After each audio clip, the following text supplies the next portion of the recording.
তুমি রেডি হয়েছো? এখনো তুমি রেডি হওনি? কোথায় যাবা? কেন, সেদিন যে আমি বললাম বাবার বাড়ি যাব, তুমি তো এখনো রেডি হওনি। যাও তাড়াতাড়ি গিয়ে রেডি হয়ে আসো। আজকে যাব না, অন্য কোনো দিন যাব।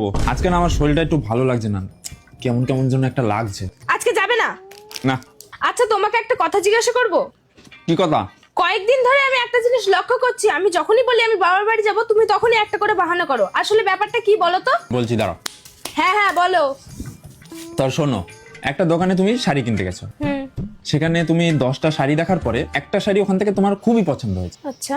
মানে খুবই, মানে খুব পছন্দ হয়েছে, নেবেই তুমি। ঠিক আছে। সেই শাড়িটা তুমি 4-5 দিন পরলে, পরার পরে একদিন ধুতে বসলে, শাড়িটা ধোয়ার সময় দেখলে বিশাল পরিমাণে রং দেখা যাচ্ছে, মানে শাড়িটার থেকে রং বেরোচ্ছে। আচ্ছা।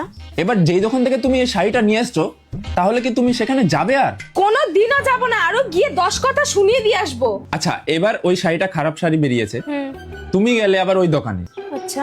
উনাকে দুটো কথা শোনাতে, এবার ওই দোকানদারই তোমাকে উল্টো শুনিয়ে দিল, তাহলে তোমার কেমন লাগবে? সে আমাকে কেন শোনাবে? ওই তো খারাপ শাড়ি দিয়েছে, উল্টে আমি ওকে শুনিয়ে দিয়ে আসবো। তাহলে তুমি বলো, সেই দোকানে কি আর কোনোদিন যাবে?